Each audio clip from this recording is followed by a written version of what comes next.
Hey everybody!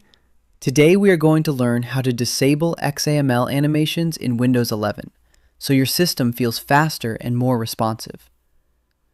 This reduces animation effects used in menus and interface transitions. First, click the Start button, then click Settings. Click Accessibility. Click Visual Effects. Turn off animation effects. This immediately disables most modern interface animations. Now go back to Settings.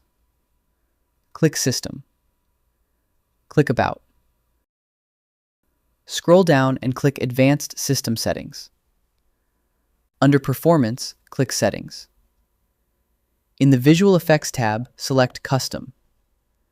Uncheck Animate Controls and Elements inside Windows. Uncheck Animate Windows when minimizing and maximizing.